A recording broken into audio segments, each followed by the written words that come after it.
जय हिंद दोस्तों। राधे राधे।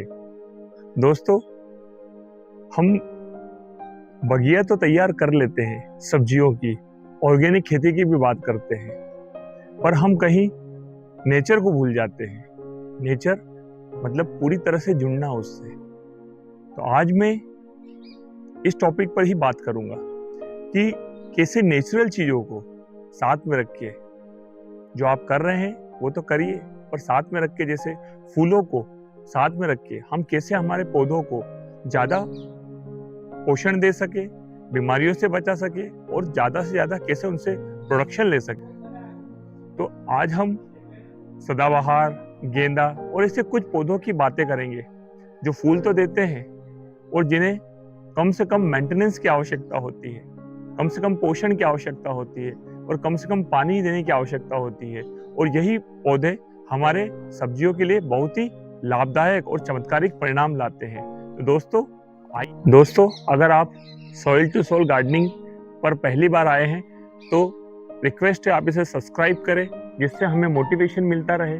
और अगर आपको वीडियो पसंद आई तो इसे अपने दोस्तों में शेयर करें और लाइक जरूर करें और बेल आइकन दबाना ना भूलें, जिससे इस तरह की वीडियो की नोटिफिकेशन आपको सबसे पहले मिल सके। तो आज का वीडियो हम यहीं शुरू करते हैं। जैसे कि हमने हमारे पिछले वीडियो में चर्चा किया था कि हमने बगिया में फूल क्यों लगाए, इन फूलों का क्या उपयोग है। तो मैं हमेशा बात करता हूँ सदाबहार की।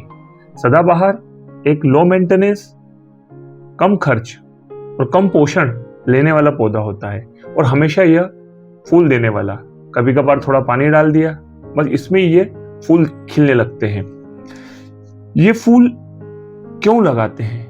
इन फूलों का हमारे सब्जियों पर या सब्जियों के पौधों पर बहुत ही लाभदायक परिणाम होता है। ये फूल जब लगते हैं तो इसकी खुशबू से मधुमक्खियां और तितलियां आकर्षित होती है, जो कि पोलिनाइजेशन में बहुत हेल्प करती है और पोलिनाइजेशन तेजी से होता है। और इसकी खुशबू से बहुत सारे कीट पतंगे जो हमारे पौधों के लिए नुकसानदायक होते हैं, वो हमारे सब्जियों पे अटैक नहीं कर पाते।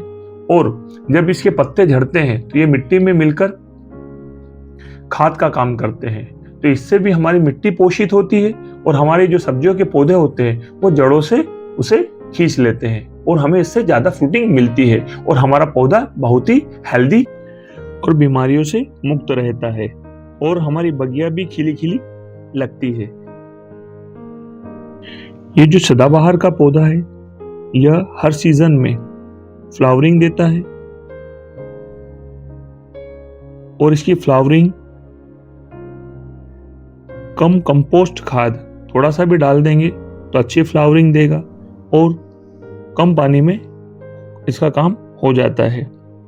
और ये इसके फूल जब गर्मी का सीजन होता है उस समय भी खिलते हैं, जो कि तितलियों को और मधुमक्खियों को आकर्षित करने में बहुत ही सहायक होते हैं। इससे हमारे सब्जियों में पोलिनाइजेशन आसानी से हो जाता है और हमें हर सीजन में अच्छी सब्जियां मिल जाती है।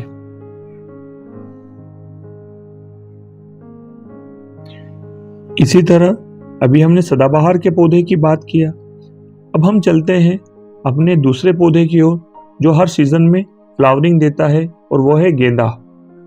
यह भी एक लो मेंटेनेंस, कम पानी में बढ़ने वाला पौधा होता है, आसानी से जर्मिनेट हो जाता है और किसी भी मिट्टी में यह उगाता है और अच्छी फ्लावरिंग देता है।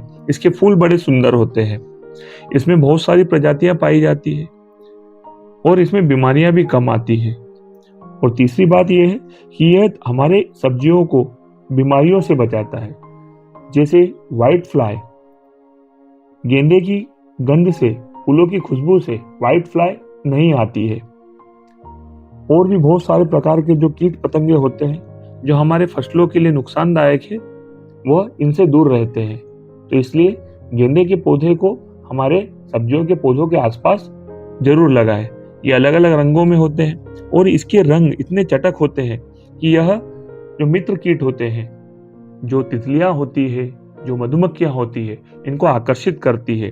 और अगर ये आकर्षित होगी तो ये कीट पतंगे हमारे सब्जी के फूलों पर भी बैठेंगे और जिनसे पोलिनाइजेशन होगा, और इस पोलिनाइजेशन से हमारे पौधे जल्दी फ्रूटिंग देने में तैयार हो जाएंगे।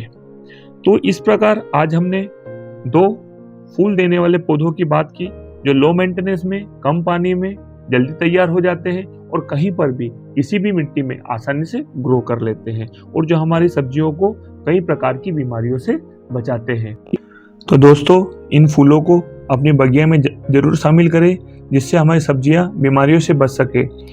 अगर आपको यह वीडियो पसंद आया हो तो इसे लाइक, शेयर और सब्सक्राइब जरूर करें जिससे कि हमें मोटिवेशन मिलता रहे। जय हिंद दोस्तों, राधे राधे।